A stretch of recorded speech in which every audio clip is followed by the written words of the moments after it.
दर्शको नमस्कार. दर्शको राजमुद्राच्या समाजमुद्रा या विशेष सत्रामध्ये मी डॉक्टर सुजित आपलं सहर्ष स्वागत करीत आहे. दर्शको वेळोवेळी आपण मान्यवरांना तसेच दिग्गजांना आपल्या स्टुडिओमध्ये बोलवत असतो, त्यांच्याशी चर्चा करत असतो, हितगुज करत असतो, समाजातील घटना आणि घडामोडींवर देखील आपण चर्चा करत असतो. तर आपल्या स्टुडिओमध्ये आज आपल्यासोबत आहेत ज्यांनी लोकसभा हिंगोली मतदारसंघातून नुकतीच निवडणूक लढली होती आणि जे आता शिवसेना शिंदे गटाचे जिल्हाध्यक्ष आहेत असे बाबूराव पाटील कोहळीकर आपल्या स्टुडिओमध्ये आहे. आपल्या सगळ्यांतर्फे मी सरांचं स्वागत करतो. सर नमस्कार. नमस्कार. नमस्कार. तर सर आपण कुठलीही वडिलोपार्जित आपल्याकडे साथ नसताना आपण राजकारणात कसे आलात, वयाच्या कितव्या वर्षी आपण राजकारणात प्रवेश केला आणि हे क्षेत्र आपण का निवडलं, आम्हाला थोडक्यात आपण सांगावं. जेव्हा कॉलेज संपलं तेव्हा शिवसंघटना म्हणून आमच्याकडं प्रचलित होती.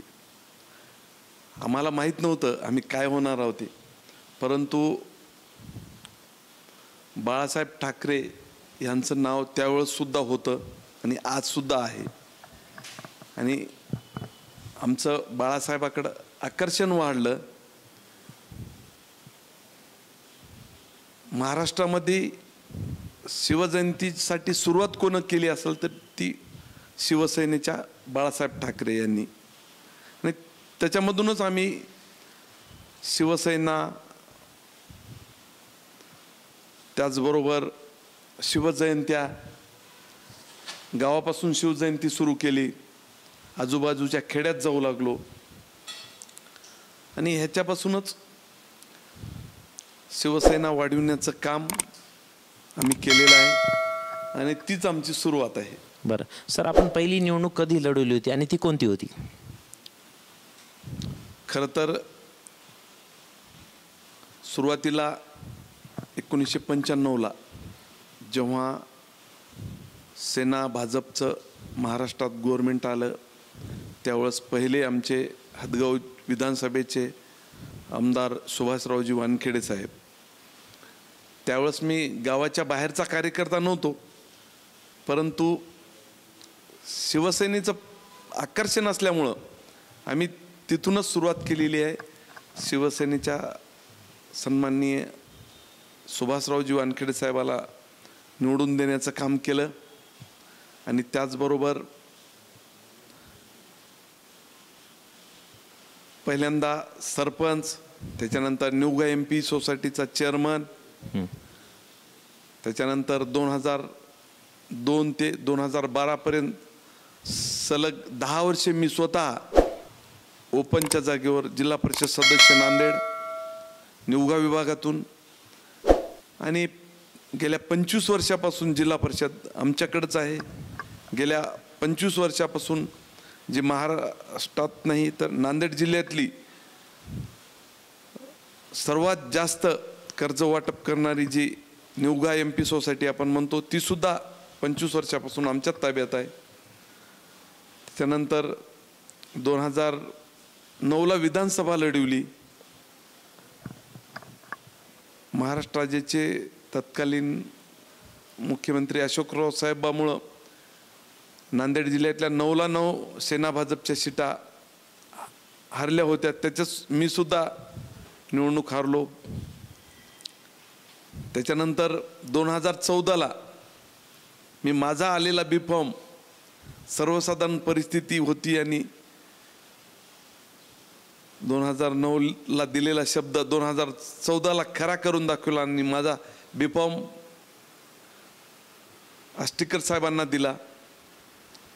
त्याच्यानंतर 2019ला पक्षानं तिकीट दिलं नाही, अपक्ष निवडणूक लढवली.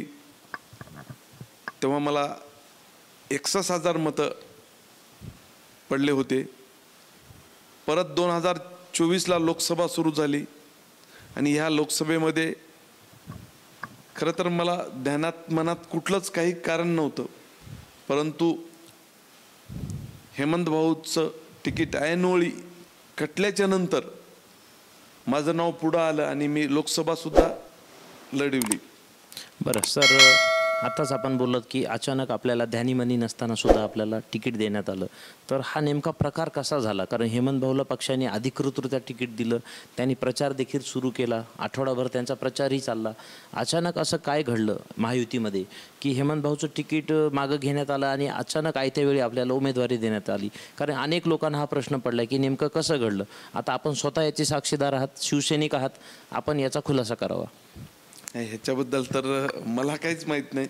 फक्त मला अर्जंट महाराष्ट्र राज्याचे मुख्यमंत्री एकनाथरावजी शिंदे साहेबांनी बोलावून मला उमेदवारी देण्याचं आणि लोकसभा हिंगोली लढविण्याचं सांगितलं, एवढंच माहीत आहे. अच्छा. त्याच्यामुळं मी लोकसभा लढवली. परंतु खरं तर मी विधानसभेची तयारी करत होतो. शिंदे साहेबांना सुद्धा मी सांगितलं की मी साहेब, मला लोकसभेचं फार एरिया मोठा आहे आणि लोकसभेची माझी कुठलीच तयारी नाही. मी गेल्या 4.5 वर्षापासून विधानसभेची तयारी करतो आणि मला विधानसभाच पाहिजे. परंतु शेवटी पक्षादेश असल्यामुळं मी लोकसभा लढवली, परंतु माझा तिथं पराजय झाला. आणि परत मी पराजयाचं दुःख न करता हदगाव आणि हिमायतनगर विधानसभेच्या तयारीला सुरुवात केलेली आहे. आणि माझी अशी वेगळी काहीच तयारी नसते. मी सतत हार जीत हे चालू, कधीच मी पद आहे माझ्याकडे किंवा मी कधीच पदासाठी काम करत नसतो. माझं 24 तास जनतेची सेवा करणे, आपल्या भागाला कशाची गरज आहे ह्याच्यासाठी धडपड असते. बरं सर, आताच आपण बोलत की आपण धडपडत असता, तर आपल्या काळामध्ये हे काय महायुतीचे 2-2.5 वर्ष झालं सरकार आहे, यामध्ये कुठली भरीव अशी कामगिरी आपण हदगाव आणि हिमायतनगरसाठी केली, आपण थोडक्यात सांगू शकता का? सर, ह्या 2 वर्षामध्ये महाराष्ट्र राज्याचे मुख्यमंत्री एकनाथरावजी शिंदे साहेब त्यांनी शपथ घेतल्याच्या नंतर अचानक मला रात्री 11:30 वाजता फोन आला. आणि मी असंच मतदारसंघातून फिरून आलो होतो. रात्रीला घ्यावं का नाही घ्यावं मनात शंका होती. खूप कंटाळून येते माणूस, परंतु कुठं ॲक्सिडेंट होते, कोणाला ब्लड पाहिजे, अनेक समस्या राहतात, कोणाचा अर्जंट असते काही. तर मी चार्जला लावलेला मोबाईल घेतला आणि बघतो तर महाराष्ट्र राज्याचे मुख्यमंत्री एकनाथभाई शिंदे यांचा फोन होता. मी त्यांना त्यांच्याच फोनवर जय महाराष्ट्र घातला आणि नुकतंच मला वाटते 1 महिना काहीतरी लोटला होता त्यांनी शपथ घेऊन मुख्यमंत्री पदाची. मी त्यांचं फोनद्वारेच अभिनंदन केलं आणि त्यांना बोललो की साहेब, मी भेटायला येणारच होतो, परंतु उशीर झाला. तरीसुद्धा साहेब म्हणले, अपक्ष थांबून काही होणार नाही, असा अपक्ष किती दिवस थांबता, तुम्ही ठाण्याला येऊन एक वेळेस भेट घ्या आणि ज्या काही समस्या आहेत मतदारसंघात त्या आपण सोडविण्याचा प्रयत्न करू. नंतर मी ठाण्याला गेलो, साहेबाची भेट घेतली आणि त्यावेळेस खासदार हेमंत भाऊ पाटील सुद्धा उपस्थित होते. आणि काही मी त्यांना प्रश्न हदगाव आणि हिमायतनगर मतदारसंघातले सांगितले आणि त्याच्यामध्ये प्रामुख्यानं खासदार हेमंत पाटील यांच्या माध्यमातूनच एक 27 डिसेंबरला बैठक लावली होती नागपूर येथे. ती बैठक रद्द झाली. त्याच्यानंतर 12 जानेवारीला वर्षा बंगल्यावर एक बैठक लावली. जलसंपदा आणि PWDची संयुक्त बैठक होती ती. त्याच्यामध्ये ती सुद्धा हेमंतभाऊ पाटील यांच्या माध्यमातूनच. आणि त्या बैठकीचं आम्हाला एवढं मोठं यश आलं की ती सांगण्यासाठी माझ्याकडे शब्द नाहीत. कारण पैनगंगा नदीवर गेल्या 30 वर्षाची जी मागणी होती, 7 उच्च पातळी बंधारे यांना तत्वता मान्यता दिली 12 जानेवारीच्या बैठकीमध्ये. आणि पैनगंगा नदीवरच विदर्भ आणि मराठवाड्याला जोडणारे नवीन 14 ब्रिज यांना मान्यता दिली. त्याच्यातले 7 नवीन पेनगंगा नदीवरचे 7 ब्रिज मंजूर होऊन आले, कामंसुद्धा सुरू झालेली आहेत. आणि त्याच बैठकीत दुसरा एक, मला सिंचनाची खूप सुरुवातीपासूनच आवड आहे, कारण सिंचन जर झालं तर आपले शेतकरी समृद्ध होतात आणि खिशात 4 पैसे येतात. हे सरळ सरळ सोपं गणित आहे. हेच प्रश्न उपस्थित करून आमच्या हातगाव ते वारंग्याच्या इकडचा भाग, केदारनाथ साईडचा, त्याच्यामध्ये मग मनाठा असो, चिंचगव्हाण असो, पळसा असो, चोरंबा, तरोडा, खरबी, केदारगुडा, कारला, ही जी गावं आहेत, बामणी, पूर्ण ड्राय एरिया आहे, कोरडा एरिया आहे, परंतु जमीन सुपीक आहे. मग अशा ठिकाणी जर जमीन जर शेतकऱ्यांना पिकवायची असेल तर पाण्याशिवाय गत्यंतर नाही, ही आम्ही ओळखलं. आणि तिथंसुद्धा नवीन 2 कॅनॉलसाठी मान्यता त्या बैठकीमध्ये घेतली, सर्वेसाठी मान्यता मिळाली. आता हे कामं अपुरे आहेत, फक्त सर्वेसाठीच मान्यता मिळाली, परंतु ही अपूर्ण कामं पूर्ण करण्यासाठी काही वेळ लागणार आहे. निश्चितच जनतेनं जर आपल्याला सहकार्य केलं, ह्या समोरच्या विधानसभेमध्ये ही लढाई आपण जिंकलो, तर जे उर्वरित कामं आहेत सिंचनाचे, जसे उच्च पातळी बंधारे झाले, आज मराठवाडा आणि विदर्भातली जवळजवळ 50 हेक्टर जमीन सिंचनाखाली आली. आज मागच्याच याच उन्हाळ्यामध्ये आमच्याकडे दिघी गाव आहे, डोक्या एवढायला ऊस वाढून सुद्धा पूर्ण वाळून गेला, काहीच करू शकलो नाही. कारण सिंचनाचं, पिण्याचं पाणी सोडण्याचा काही मर्यादा आहेत, परंतु हे जर उच्च पातळी बंधारे झाले तर कोणाचे ऊस वाळणार नाहीत आणि सगळीकडे समृद्धी येईल. या प्रसंगी एवढंच सांगतो. बरं सर, सिंचनाबद्दल तर आपण बोललात, आरोग्य ही खूपच महत्त्वाचं आहे. आरोग्य क्षेत्रामध्ये काही भरीव कामगिरी आपल्याला 2.5 वर्षात करता आली का? योगायोगानं आज 27 तारीख आहे आणि 4 ऑगस्टला मी एक महाआरोग्य शिबिर तामसा येथे आयोजित केलेलं आहे, जे की वर्धा दत्ता मेघे सांगवी यांच्या संयुक्त विद्यमातून, आणि तिथं सिटी स्कॅन, MRI पासूनचे सर्व 70 डॉक्टरांची टीम असणार आहे. कॅन्सर महिलांचे आजार असो, त्याच्यानंतर कुठले जे की 2-5 लाख रुपयाच्या वरच्या एखाद्या गरीब पेशंटवर सर्जरी करण्याचा विषय असो, सगळे तिथं त्या महाशिबिरामध्ये प्रश्न सुटणार आहेत. आणि योगायोगानं आज आपल्या स्टुडिओत आहो, 4 ऑगस्टला महाशिबिर आहे. ह्याच्या पूर्वीसुद्धा आम्ही खूप मोठ्या प्रमाणात शिबिर घेतले, जवळजवळ 3,500 डोळ्यांचे ऑपरेशन, लेन्सपासून ते जाण्या येण्याच्या खर्चापर्यंत. छान. उदगीरच्या हॉस्पिटलमधून आम्ही आणले. मागच्या वर्षीसुद्धा हिमायतनगर येथे महाशिबिर ठेवलं होतं, त्याच्यात जवळजवळ, आणि हातगावला सुद्धा एक महाशिबिर आयोजित केलं होतं. 2 शिबिरामधून जवळजवळ 700 रुग्णांवर मोठ्या प्रमाणात ऑपरेशन करून तिथं त्यांना गावी आणलं. त्याचबरोबर त्या शिबिरामध्ये सर्दी किंवा ताप, हे तर शुगर, असे तर पेशंट खूप मोठ्या प्रमाणात 2,000 ते 2,500 तिथं तपासणी होत असते. परंतु सगळ्यात महत्त्वाचं, ज्यांच्यावर ज्यांना काही मोठी बिमारी आहे, ज्यांचं ऑपरेशनची गरज आहे, असे 700 रुग्ण झाले.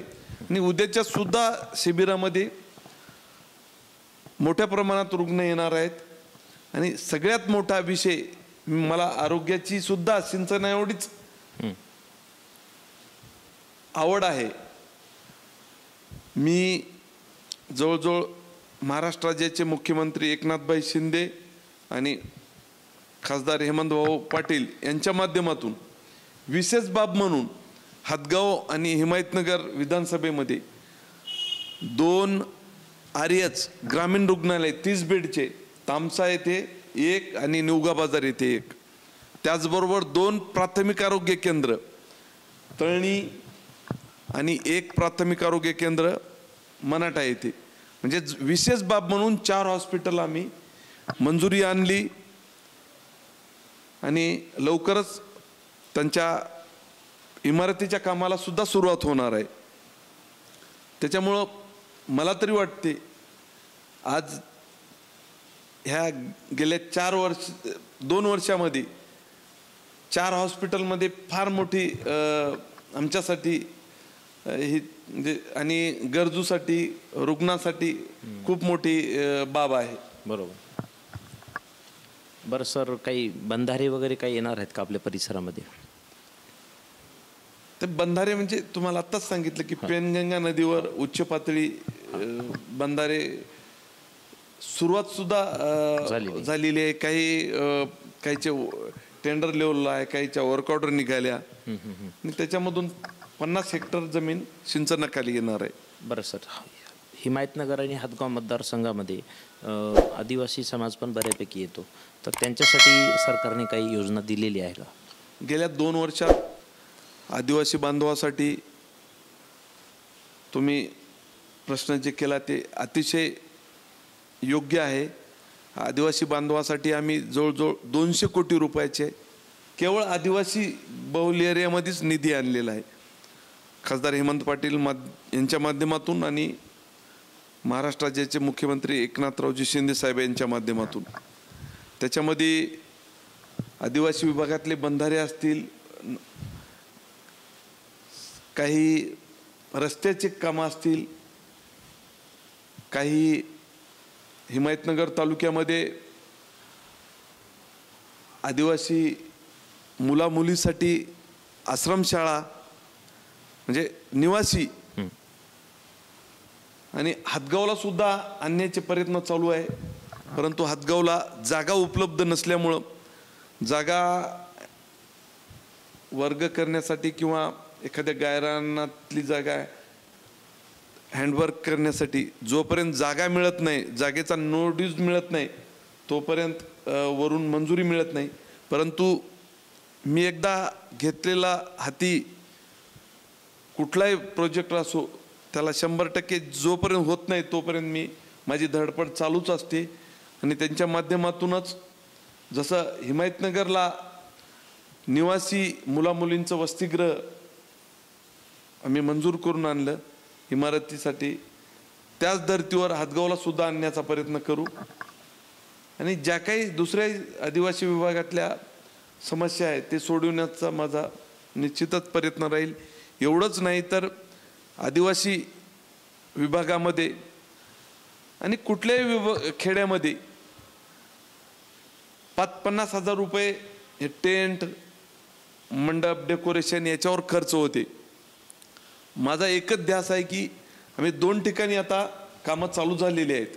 एक हिमायतनगर तालुक्यामध्ये 1 कोटी रुपयाचं मंगल कार्यालय, बिरसा मुंडा सभागृह माधापूर येथे आणि 75 लाख रुपयाचं केदारनाथ तिथे केदारगुडा येथे, जेणेकरून तिथल्या आदिवासी बांधवाचे 25-30 हजार रुपये 50 हजार रुपये नगदी बचत व्हावं एवढाच उद्देश आहे. आणि प्रत्येक गावला 1 कोटी रुपयाचं मंगल कार्यालय आदिवासी विभाग असो ओपनचं प्रत्येक खेड्यामध्ये उभारण्याचं माझं ध्येय आहे.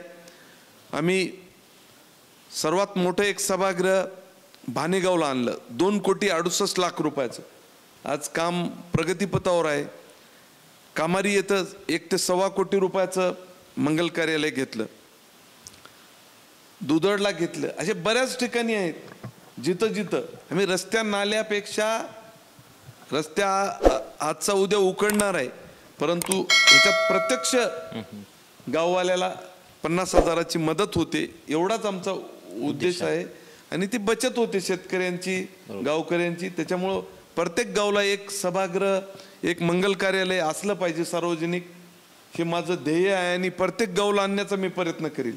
आज सुद्धा आम्ही 10 ते 15 ठिकाणी 1-1 कोटी रुपयाचे सभागृह मंजूर करून आणलेले आहेत आणि भविष्यात हा आमचा लढा चालूच असेल आणि लोकांसाठी जेवढ्या सुखसोयी होतील, आरोग्य असो, सिंचनाचा असो, लग्न समारंभ किंवा छोटे मोठे सार्वजनिक कार्यक्रम करण्यासाठी मंगल कार्यालय, सभागृह हे सुद्धा करतच राहणार आहे. हादगाव आणि हिमायतनगर मतदारसंघ जास्तीत जास्त हा कृषीमध्ये येतो. जास्तीत जास्त शेतकरीच आहेत, तर त्यांना वीज प्रचंड प्रमाणात लागते. तर लोड शेडिंग आहे, कधी रात्री लाईट येते, कधी दुपारी येते. शेतकऱ्याला शेत सोडून कुठेही जाता येत नाही. हा पण गंभीर प्रश्न आहे. तर यावर काही आपण तोडगा काढला आहे का? परवाच महाराष्ट्र राज्याचे मुख्यमंत्री एकनाथरावजी शिंदे साहेब, त्याचबरोबर महाराष्ट्र राज्याचे उपमुख्यमंत्री देवेंद्र फडणवीस साहेब आणि दुसरे उपमुख्यमंत्री अजितदादा पवार साहेब यांना भेटून निवेदनंसुद्धा दिलेली आहेत. आणि मला जे आज दिवसातून 50 जर फोन आले असतील तर त्याच्यातले 35 फोन हे लाईटचेच येतात. सर्वात जास्त मोठी समस्या तुम्ही जे विचारलेला प्रश्नाची आहे, कुठं ट्रान्सफॉर्मर फेल गेलेला असते, कुठं लाईट ड्रिप पाहायला मिळते. दिवाळीच्या नंतर तर जे आपण खरीप सीझनमध्ये जे गहू, त्याच्यानंतर शेतकऱ्याला शेती भिजवायची असते त्यावेळेस तर लाईट चालतच नाही. आजही माझा मोबाईल आता बंद आहे. तुमच्यासमोर जर फोन आला तर तुम्हाला माईक ऑन करून दाखवतो की आमच्याकडे लाईट नाही, आमच्याकडची लाईट ट्रान्सफॉर्म नाही. आणि ती बाब खूप मोठी आहे आणि त्यांना आपण काहीच करू शकत नाही. कारण प्रश्न असा आहे की 100चा ट्रान्सफॉर्मर असेल तर त्याच्यापेक्षा जास्त 100च्या 5च्या मोटारी जरी आपण पकडल्या तरी 20चा 5चा 100, 20च मोटारी, पण तिथं 40 मोटारी आहेत. चालणार कसं? तिथं गावामध्ये दुसरा ट्रान्सफॉर्मर पाहिजे. दुसरा ट्रान्सफॉर्मर जर बसवला त्याचा लोड तिथल्या 33 केवीच्या ट्रान्सफॉर्मर होती. प्रत्येक ठिकाणी 5 MVAचा एकच ट्रान्सफॉर्मर आहे. मी अशी मागणी केली की जेवढे हादगाव आणि हिमायतनगरमध्ये 33 केवी आहे तिथं पहिले एक 5 MVAचा ट्रान्सफॉर्मर नवीन बसवा. म्हणजे ही तर गावात ट्रान्सफॉर्मर वाढून काहीच उपयोग नाही. गावात एखादा ट्रान्सफॉर्मर बसवला तर त्याचा लोड 33 केवीवर येते आणि 33 केवीवर नवीन एक 5 MVAचा ट्रान्सफॉर्मर वाढविणं गरजेचं आहे. तिथं जर बसवला आज रोजी तर त्याचा लोड 132 केवीवर येते. म्हणजे कुठलंच कोणाला चालू देत नाही. बरोबर. म्हणून हादगाव आणि हिमायतनगरमध्ये एक मानवाडी फाट्या जो जमीन आहे गायरान, तिथं 132 केवीची मागणी केली आणि एक हिमायतनगरमध्ये सोनारी फाटा येतं नवीन 132 केवी. जर दोन आम्हाला 132 केवी मिळाले, CM साहेबाची इन्व्हेस्टमेंट सुद्धा झाली, त्याच्यावर पत्र सुद्धा SC साहेबाकडे आलं. परवाच मी आपले नांदेडचे SC जाधव साहेब यांची भेट घेऊन त्यांच्यासोबत चर्चा केली. ते सुद्धा लवकरच त्यांनी काही याचे प्रस्ताव पाठवलेले आहेत, काहीचे प्रस्ताव पाठवणार आहेत. आणि हे जर प्रश्न सुटला तर आमचा जसा सिंचनाचा प्रश्न सुटला गेल्या 30 वर्षाचा, तसाच हा सुद्धा विजेचा मोठा प्रश्न आहे. ते सुद्धा 132 केवी आणि 5 MVAच्या प्रत्येक 33 केवीला एक नवीन ट्रान्सफॉर्मरच्या माध्यमातून हे सुद्धा प्रश्न सुटण्यासाठी मी अहोरात्र प्रयत्न करणार आहोत. आणि महाराष्ट्र राज्याचे मुख्यमंत्री एकनाथभाई शिंदे यांच्याकडून मला ह्या विजेच्या कामासाठी ग्रीन सिग्नल मिळालेला आहे. लवकरच त्यांना मंजुरी सुद्धा मिळेल. बरं सर, आपण चांगली माहिती देत आहात आणि प्रत्यक्ष धडाडीने काम करता हे जाणवते आपल्या बोलण्यावरून. आणि दुसरी महत्त्वाची गोष्ट की हादगाव आणि हिमायतनगर तालुक्यामध्ये तरुणांची संख्या भरपूर आहे. उच्च शिक्षित तरुण देखील भरपूर आहेत. नांदेड जिल्ह्यातही ते शिक्षणासाठी येतात. बरेच मुलं आणि मुली पुण्यात देखील शिक्षण घेत आहे. तर कुठंतरी शिक्षणाला वाव मिळावा म्हणून MIDCची पण गरज आहे. तर भविष्यामध्ये आपल्या मतदारसंघात उद्योगधंदे आणण्यासाठी काय आपल्याकडे विचारधारा आहे का? बरोबर आहे. अतिशय चांगला प्रश्न तुम्ही विचारला. उद्योग, खूप मुलं आपल्याकडची बेकारांची संख्या आहे. परवाच एक महाराष्ट्रामध्ये CM साहेब आणि महायुतीच्या महायुतीच्या या गव्हर्नमेंटनं अतिशय चांगला निर्णय घेतला आहे. राज्यातले जे सुशिक्षित बेरोजगार आहेत 10 लाख त्यांना स्टायपंड देण्याचा एक निर्णय घेतलेला आहे. जे की ग्रॅज्युएट झालेली मुलं आहेत त्यांच्यासाठी 10,000 आणि 8,000 आणि 6,000. त्याच्यामध्ये काही का होईना एका वर्षाला 1,20,000 रुपये म्हणजे एका कुटुंबाचे काहीतरी उदरनिर्वाह त्यांच्या माध्यमातून होते. आणि त्यांच्या माध्यमातून जे कुठं तहसीलला कामात सुद्धा त्यांना लावतील किंवा एखाद्या शाळेवर शिक्षक नसला तर तिथं सुद्धा ते मुलं देतील. अतिशय चांगला निर्णय घेतलेला आहे. मी मुख्यमंत्री एकनाथ शिंदे साहेबाचं आणि त्यांच्या सर्व मंत्रिमंडळाचं मनापासून स्वागत करतो. आणि तुम्ही प्रश्न जे विचारला की आपल्या इथले सुशिक्षित बेरोजगार, आपल्याकडं कुठलेही उद्योग नाही. हिंगोली असो, नांदेड असो किंवा आपले यवतमाळ असो, नाव उद्योग म्हणून आपल्या दोन्ही तिन्ही जिल्ह्याची ओळख आहे. आणि आपल्याकडचे एखाद्या घरी एकच मुलगा असते, आईवडिलांची सेवा करायची असते, परंतु ते त्यांची ह्या वयात सेवा करू शकत नाही. कुठंतरी संभाजीनगर असो, नाशिक, पुणे, मुंबई इथं मोठ्या प्रमाणात उद्योग आहेत. तिथं जाऊन उद्योग 25,000 50,000 रुपयासाठी उद्योग करायला लागते आणि आपल्या आईवडिलांची सेवासुद्धा ते म्हातारपणात करू शकत नाही. हीच आम्ही ओळखून महाराष्ट्र राज्याचे उद्योगमंत्री उदय सामंत साहेब यांच्या माध्यमातून, आमचे तत्कालीन खासदार हेमंतभाऊ पाटील यांच्या माध्यमातून हदगाव आणि हिमायतनगर येथे एक MIDCची स्थापना करण्यासाठी निवेदन दिलं, पाठपुरावा केला. परंतु जागासुद्धा उपलब्ध करून दिली हदगावला, रुई येथे. परंतु त्या जे शिव मॅडम तिथून मुंबईवरून आल्या, आमची ते जागा त्यांनी असमतोल दाखवली. त्याच्यामुळं तिथं सध्या तरी ती जागा असमतोल दाखवल्यामुळं रद्द झाली.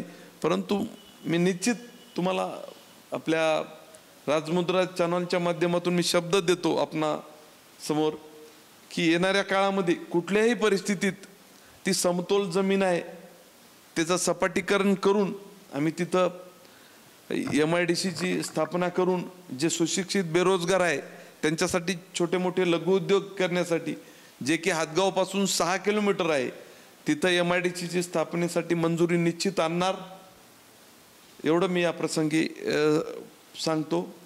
बरं सर, आपल्या मतदारसंघामध्ये अनेक नागरिक आहेत, त्यांना विरंगुळा पण हवा असतो.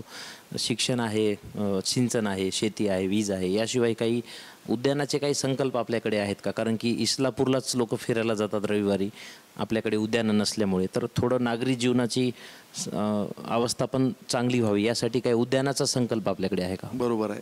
पर्यटनासाठी किंवा नेहमी सतत आपण कामात असतो, व्यस्त असतो, थोडा प्रत्येकाला वाटते की विरंगुळा करण्यासाठी किंवा पर्यटनासाठी आपल्याला उद्यानाची खूप गरज आहे. आपण तीर्थक्षेत्राच्या ठिकाणी जातो, दर्शन घेतो, परंतु फेरफटका मारण्यासाठी, जसं हिंगोली जिल्ह्यामध्ये आज वारंगा फाटा येथे भवानी मंदिर आहे, पुरातन काळापासून आहे. आज तिथं वन विभागानं वन उद्यान उभारून एवढं पर्यटनाचं मोठं स्थळ निर्माण झालेलं आहे. त्याच धर्तीवर आम्ही हदगाव आणि हिमायतनगर तालुक्यामध्ये एक शिवपुरी येथे पुरातन कोंडलिंगेश्वर मंदिर आहे. तिथले महाराज विरागीदास तिथं महाराज आहेत. सर्व गावकऱ्यांची आणि तिथं फॉरेस्टची लँड होती ही आम्ही माहिती घेतली आणि खासदार हेमंत भाऊ पाटील यांच्या माध्यमातून आम्ही महाराष्ट्र राज्याचे मुख्यमंत्री एकनाथभाई शिंदे आणि वनमंत्री सुधीरजी मुनगंटीवार साहेब यांच्याकडे पाठपुरावा केला आणि निश्चितच त्या कामी सुद्धा गेल्या 2 वर्षामध्ये आम्हाला यश आलं. एक शिवपुरी कोंडलिंगेश्वर मंदिर, त्याचबरोबर पळसा येथे बिरोबा देवस्थान आहे, तिथं खूप मोठ्या प्रमाणात फॉरेस्टची जमीन आहे. त्यात पळशाला सुद्धा मोठ्या प्रमाणात, जे की आज वारंगा इथं भवानी मंदिराच्या तिथं वन उद्यान झालं आणि निवगा बाजार येथे कोळीला फॉरेस्टची जमीन आहे. अशा 3 ठिकाणी आम्हाला त्याच्यात सुद्धा यश आलं.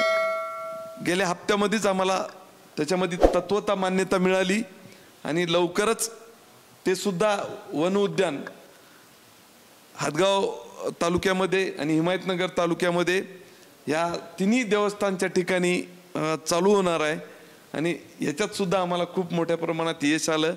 मी आज आपल्यासमोर सांगू इच्छितो. बरं सर, आता मी थेट आपल्याला विधानसभेकडे घेऊन येतो. येणारी जी विधानसभा 2024 आहे त्यामध्ये आपण शिंदे गटाचे उमेदवार राहणार आहेत का आणि त्या संदर्भात आपली काय तयारी आहे? त्याच्या पहिले एक माझा विसरून राहिलं, जे की खूप दिवसाची मागणी होती. हातगावच्या सौंदर्यामध्ये भर पडण्यासाठी आज गेल्या 2 वर्षापासून आम्ही मागणी करत होतो. जवळजवळ 160 दुकानं हातगावच्या बसस्टँडच्या ठिकाणी 30 वर्षाच्या लीजवर त्यांना सुद्धा आम्हाला मान्यता मिळाली आणि हातगाव शहराची जिथून एंट्री होते गावामध्ये तिथं त्या आमच्या जे आता पुढचा संकल्प आहे 30 वर्षाच्या बीओटीचे दुकानं आणि भव्य असं एक ST बस स्टँड ते सुद्धा मंजुरी मिळालेली आहे. लवकरच त्याच्यासुद्धा कामाला सुरुवात होणार आहे. आणि जसं उद्योगाचा तुम्ही बेकारीचा विषय, आज 150 लोकांना तिथं गाळे मिळणार आहेत. नवीन छोटे मोठे तिथं सुद्धा आपण त्यांच्या माध्यमातून उद्योग सुरू करणार आहोत. त्याचबरोबर आमची तामसा हे खूप मोठं गाव आहे. आम्ही ग्रामीण रुग्णालय तर तिथं आणलंच मंजूर करून, परंतु तिथं नगरपंचायत होणं खूप गरजेचं आहे. कारण तालुका प्लेस सारखं ठिकाण आहे, व्यापार खूप मोठ्या प्रमाणात आहे, तिथला फारसा डेव्हलप झाला नाही. ही नाळ आम्ही ओळखून तिथं नगरपंचायतचा प्रस्ताव दाखल केलेला आहे. त्याच्या सुद्धा आम्ही प्रयत्नात आहोत की तिथं नगरपंचायत झाली पाहिजे. अनेक विकासाचे विषय आहेत, ते सुद्धा आम्ही हाती धरलेलेच आहेत. परंतु बऱ्यापैकी जे आम्ही प्रोजेक्ट हाती धरले होते त्याच्यापैकी 70 ते 80% प्रोजेक्टला आम्हाला मंजुरी मिळाली. काही ठिकाणची कामं चालू झाले. हे महायुती गव्हर्नमेंटचं फार मोठं श्रेय आहे गेल्या 2 वर्षात, जे की गेल्या 40-50 वर्षात आमच्या हातगाव आणि हिमायतनगर विधानसभेत कामं झाली नव्हती. ते आम्ही 2 वर्षात करून दाखवले. याचा मला खूप अभिमान आहे. त्याच्यामध्ये आम्हाला खासदार हेमंत भाऊ पाटील यांचं खूप मोठ्या प्रमाणात सहकार्य लागलं. महाराष्ट्र राज्याचे मुख्यमंत्री एकनाथभाई शिंदे, त्याचबरोबर दोन्ही DCM यांचं सुद्धा सहकार्य लाभलं. बरं सर, एवढा निधी आपण आणला 2च वर्षामध्ये, तर नेमकं एकनाथराव शिंदे आणि आपलं कसं नातं आहे आणि आपण कसं एवढे जवळचे आहात जेणेकरून आपल्यावर एवढा आशीर्वाद साहेबांचा झाला? महाराष्ट्र राज्याचे मुख्यमंत्री त्यांच्या भाषणामध्ये नेहमी सांगतात,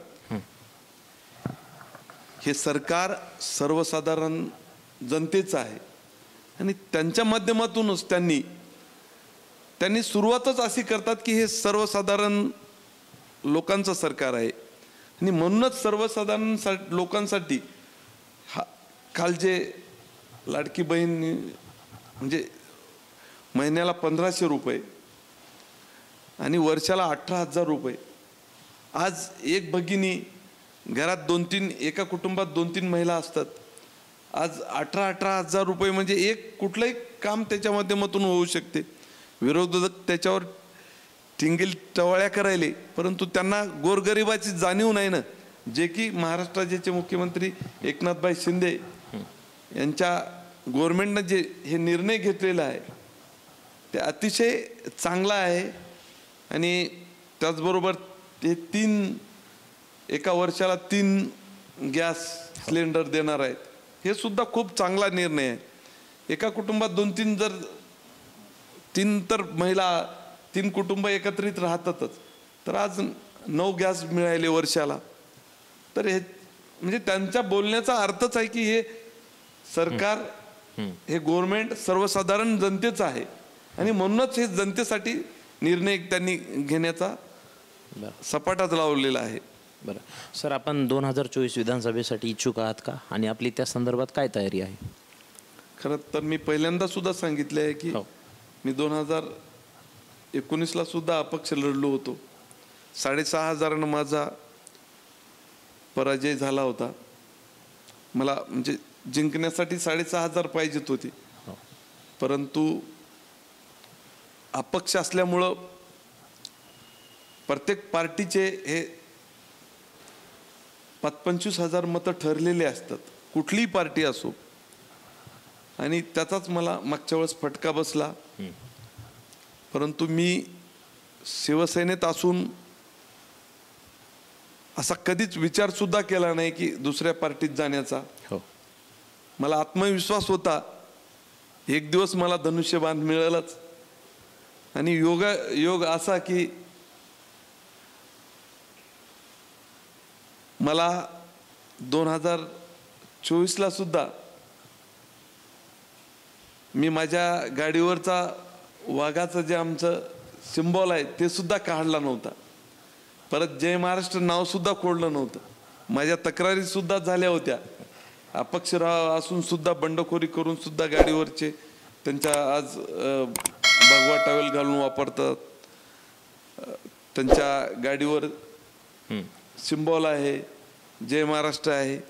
परंतु योग असा की तोच धनुष्यबाण परत आपल्याला मिळाला आणि मला कुठेही जाण्याची गरज पडली नाही. आणि 2024ला तर मग आता आपण राहणारच आहे. आपण आता शिंदे गटाचे अधिकृत उमेदवार आहात हातगाव आणि हिमायतनगरचा, असं आम्ही समजावं का? निश्चितच.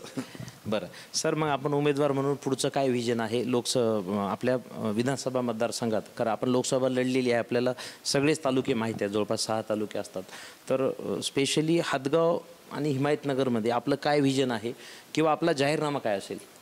जाहीरनामा एवढाच असेल की जे ह्यांनी 40 वर्षात केलं नाही, मला यांच्यावर टीका करायची नाही विरोधकावर, परंतु मला आपल्या राजमुद्राच्या माध्यमातून विनंती करायची की त्यांना सुद्धा समोरासमोर बसवा आणि मला सुद्धा समोर आपल्या चॅनलमध्ये बसवा. मी माझ्या 2 वर्षात खासदार हेमंतभाऊ पाटील यांच्या माध्यमातून आणि महाराष्ट्र राज्याचे मुख्यमंत्री एकनाथभाई शिंदे यांच्या माध्यमातून जे हातगाव हिमायतनगरमध्ये 2 वर्षामध्ये जे विकास काम आपल्यासमोर आता मांडले ते आपणासमोर त्यांच्यासमोर सांगू इच्छितो. आणि काही सिंचनाचे प्रश्न प्रलंबित आहेत आणि ते सुद्धा येणाऱ्या काळामध्ये मग हिमायतनगरमध्ये पारवा असो, पोटा असो, ह्या भागामध्ये नवीन कॅनॉलची खूप दिवसाची शेतकऱ्याची पोटा तांडा असो, वायवाडी तांडा असो, इकडच्या भागामध्ये नवीन कॅनॉलची शेतकऱ्यांची वडगाव असो मागणी आहे. आष्टीच्या खालचा भाग, तर तिथं एक नवीन कॅनॉल करण्याचं माझं स्वप्न आहे. जसं आम्ही ह्या 2 नवीन कॅनॉलला एक येळेगावच्या बोगद्याजवळून हे चक्री, महाताळा, तळणी, कोहळी, निवगा, हा कोळी, भाटेगाव, उमरी हा मधला जे भाग सुटलेला आहे तिथं एक नवीन कॅनॉलची मान्यता घेतली आणि वारंग्याच्या इकडे एक नवीन कॅनॉलची मान्यता घेतली चिंचगोवान साईडला. त्याच धर्तीवर खालच्या साईडला हिमायतनगरमध्ये एक नागरिकांची नवीन कॅनॉलची मागणी आहे. त्याच्यासाठी निश्चितच येणाऱ्या काळात मी प्रयत्न करणार आहोत.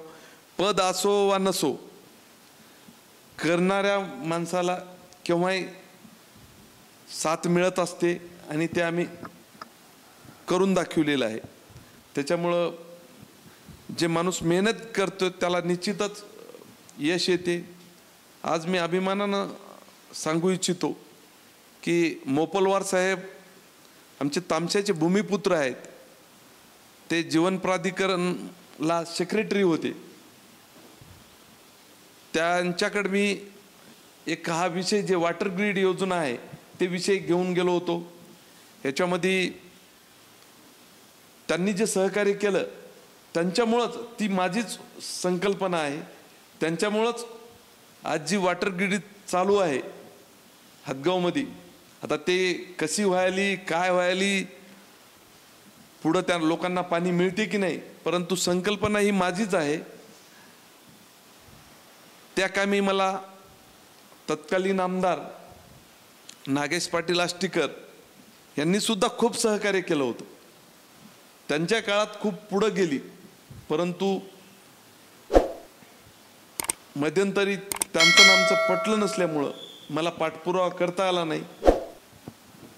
आणि आज जी वॉटर ग्रीडचं श्रेय काही लोक घेऊ पाहत आहेत.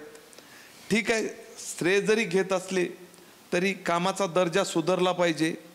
आणि प्रत्येक गावला इसापूर धरणाच्या मृत साठ्यातून एक्सप्रेस लाईन पाईपलाईन टाकून जी ही वॉटर ग्रीड 558 कोटी रुपयाची काम पूर्ण होईपर्यंत 700 ते 800 कोटीवर जाणार आहे. प्रत्येकाला पाणी मिळावं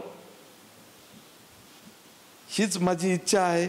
परंतु तशा प्रकारचं काम तिथं दर्जेदार होताना दिसून येत नाही. ही खूप मोठी खंत आहे. बघू आता पुढच्या काळात काय काय होते ते. याशिवाय हातगाव आणि हिमायतनगर तालुक्यामध्ये शिक्षणाचा सुद्धा खूप मोठा बॅकलॉग आहे. मुलींना ग्रॅज्युएशनसाठी किंवा उच्च शिक्षणासाठी जिल्ह्याच्या ठिकाणी किंवा पुणे मुंबई इथे जावं लागते. मी दरवर्षी MPSC UPSCची स्पर्धा परीक्षेसाठी जे नामांकित काही अकॅडमीज आहेत त्यांचं मार्गदर्शनासाठी दरवर्षी कॅम्प घेता असतो. परंतु एवढ्यावरच न थांबता दोन्ही तालुक्याच्या ठिकाणी लॉ कॉलेज झाले पाहिजे. दोन्ही तालुक्याच्या ठिकाणी कमीत कमी एक तरी इंजिनिअरिंग कॉलेज आले पाहिजे. त्याचबरोबर ANM GNM सारख्या आज एक सुद्धा आमच्या हिमायतनगर सारख्या ठिकाणी कॉलेज नाही. मुलींना उच्च शिक्षणासाठी ANM GNM सारख्या कोर्सेसची अत्यंत आवश्यकता आहे. जवळ जर एखादी कुठली गोष्ट असेल तर ते निश्चितच माणूस अंगीकृत करत असते. आणि लांब असली तर आपण म्हणतो बरं झालं बाबा जाऊ द्या, बस झालं, आपल्या गावातली शाळा संपली आणि इथंच संपून टाकू, मुलीचे लग्न करून टाकू, कशाला बाहेर गावाला जायचं, एकट्या मुलीला पाठवायचं.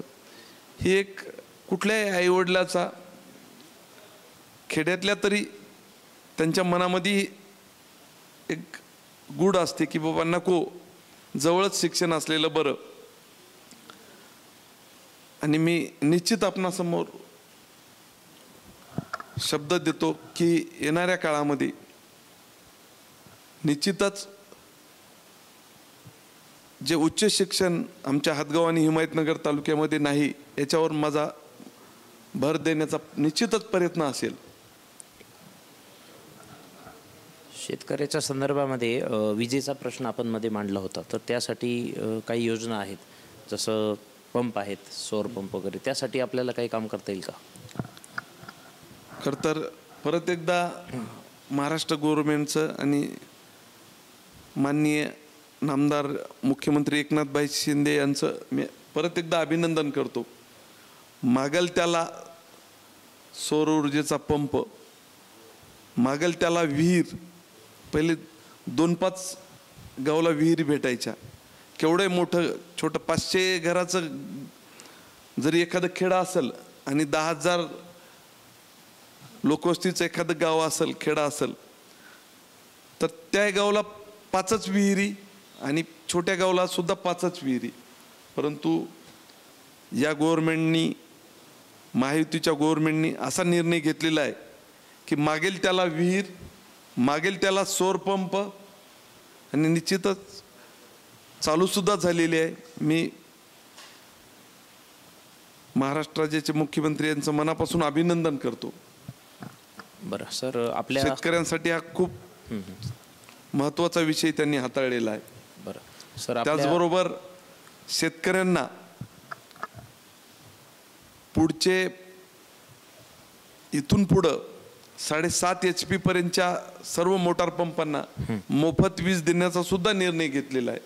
म्हणजे हे सरकार, जे मुख्यमंत्री सांगतात की सर्वसाधारण जनतेचं आहे, ते त्यांनी सर्वसाधारण लोकांसाठी निर्णय घेतलेले आहेत. सर, यावेळी हदगाव हिमायतनगर मतदारसंघ घराणेशाही मुक्त होईल का? आपल्याला काय वाटते?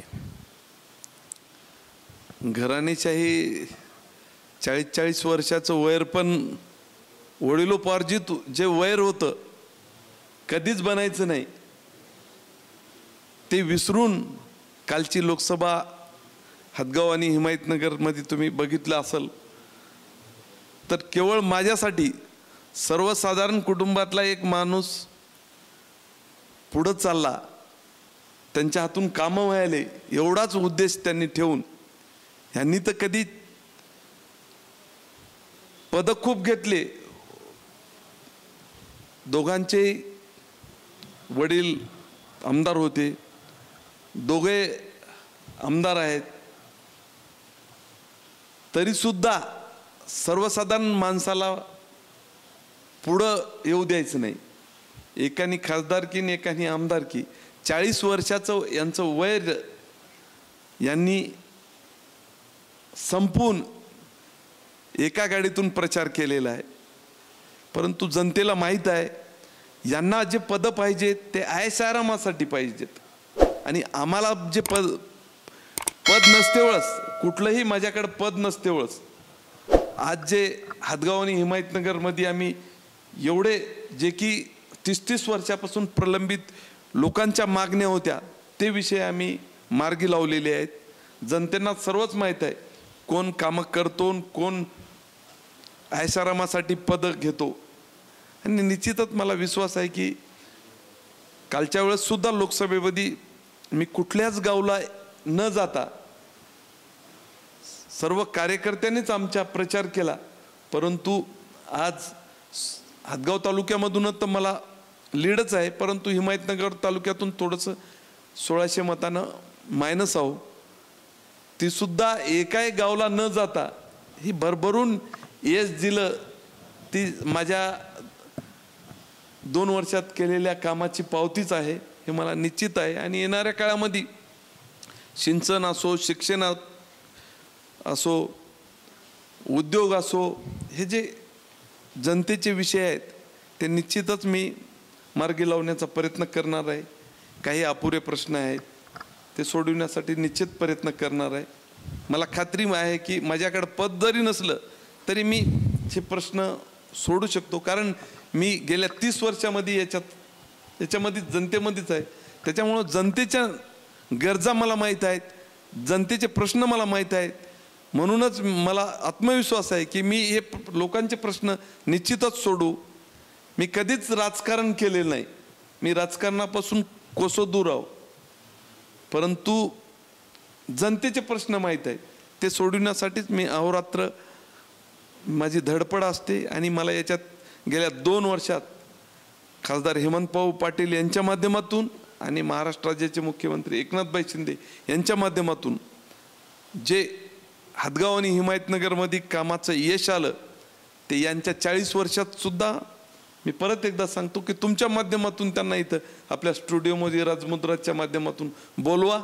मी निश्चितच त्यांच्या समोर सांगतो की आम्ही कसे प्रश्न सोडविण्यासाठी काय काय केलं ते. फक्त एकदा बोलवा, माझी इच्छा आहे. निश्चितच सर, आपण 2 वेळा म्हणलेलं आहे. आम्ही आमच्या चॅनलच्या माध्यमातून आमदार माधवरावजी जवळगावकर यांना आवाहन करतो की साहेबांचं आपण आव्हान पेलावं. राजमुद्रामध्ये आपलं स्टुडिओ दोघांचंही स्वागत आहे आणि जनता थेट आपले प्रश्न आणि उत्तर बघेल आणि आम्हाला ही दोघांची एकत्र मुलाखत घ्यायला पण छान वाटेल. तर सर, महत्त्वाचा दुसरा प्रश्न घेतो की लोकसभेला हेमंतभाऊ पाटील यांना भाजप पक्षाचा विरोध होता, त्यामुळे अंतर्गत सर्वे आला असं भाजपकडून सांगण्यात आलं. शिवाय माहूरमधून आणि हिंगोलीमधून 2 बंडखोर उमेदवारी भाजपने दिले होते. त्यानंतर हेमंतभाऊचं तिकीट पक्षाने मागं घेतलं, आपल्याला उमेदवारी मिळाली.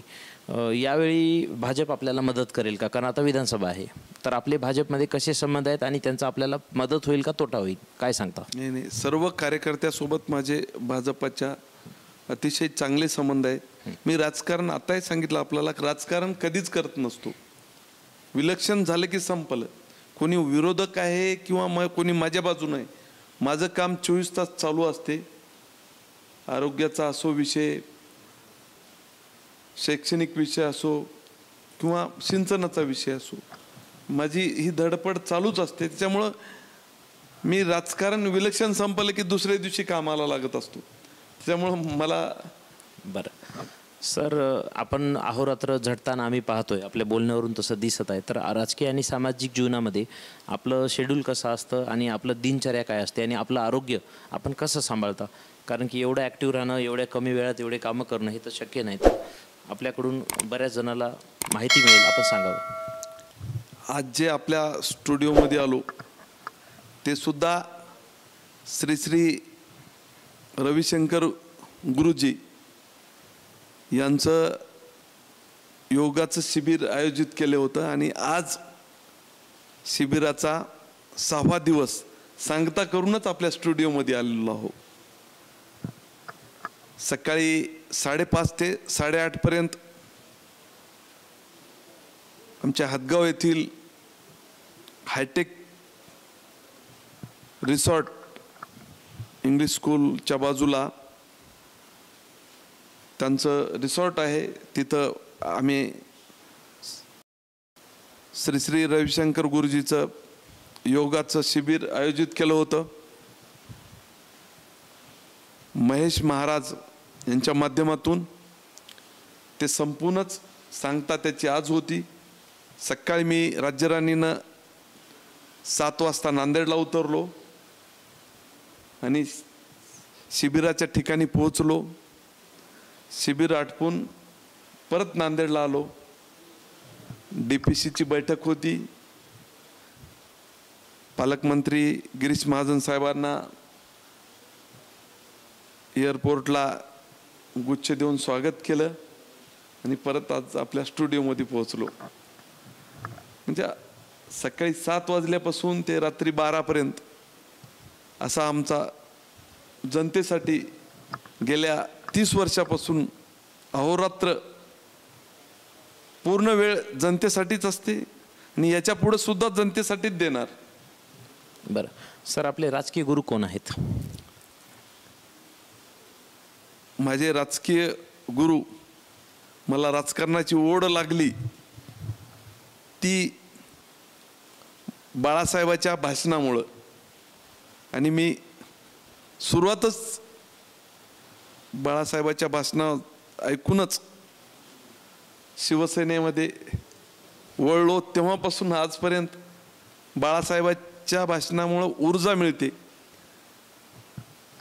तसे राजकीय गुरु नंतर 15 वर्षे आमचे खासदार सुभाषरावजी वानखेडे साहेब होते, हेमंत पाटील सुद्धा होते आणि असा आमचा हा प्रवास आहे. सर, खूप चांगली आपल्याशी बातचीत झाली. आनंद झाला आपल्याला भेटून, बोलून, आपल्याशी चर्चा करून. जाता जाता आमच्या चॅनलच्या माध्यमातून आपण हदगाव आणि हिमायतनगरच्या जनतेला काय संदेश द्याल किंवा काय आवाहन करसाल?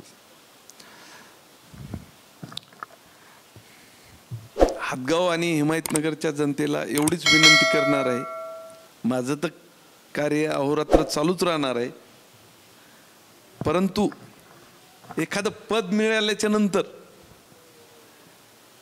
उदाहरणार्थ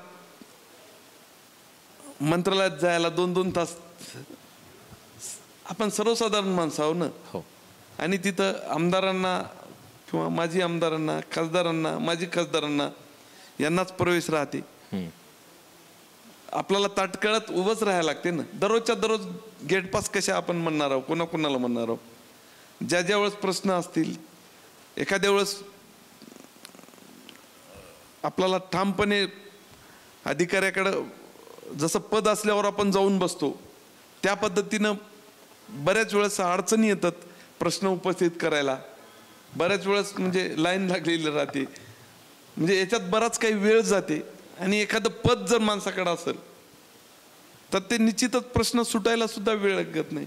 पदालाही वेटेज असतेच, तुम्ही मान्य करा अथवा न करा. परंतु मग आमचे हेमंत भाऊ पाटील असो, यांच्या माध्यमातून का होईना, किंवा मुख्यमंत्री साहेब एकनाथ शिंदे साहेब यांच्या माध्यमातून का होईना, प्रश्न आम्ही मार्ग लावलेलेच आहेत.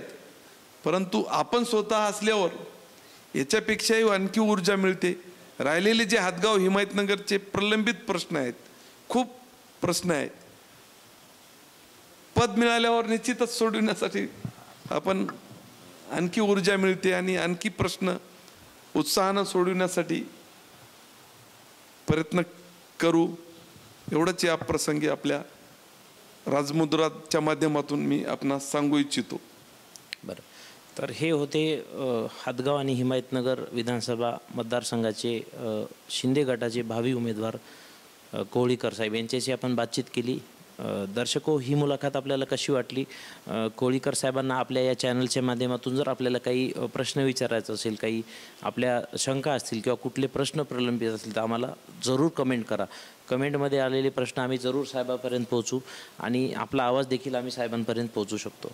तर सर, आपण आम्हाला वेळ दिलात आणि इथं आमच्याशी चर्चा केली, याबद्दल मी आपला आभारी आहे सर. धन्यवाद. धन्यवाद. राजमुद्राच्या माध्यमातून मला इथं बोलवलं, मी आपले मनापासून आभार व्यक्त करतो. आणि निश्चितच आपल्या माध्यमातून मी जे काही छोटे मोठे तुम्ही विचारलेल्या प्रश्नाचे उत्तर दिले, निश्चितच आपण जनतेपर्यंत पोहोचवाल अशी अपेक्षा बाळगतो. थांबतो. जय हिंद, जय महाराष्ट्र. तर दर्शको, कुठेही जाऊ नका, बघत राहा फक्त आणि फक्त राजमुद्रा न्यूज लाईव्ह. धन्यवाद.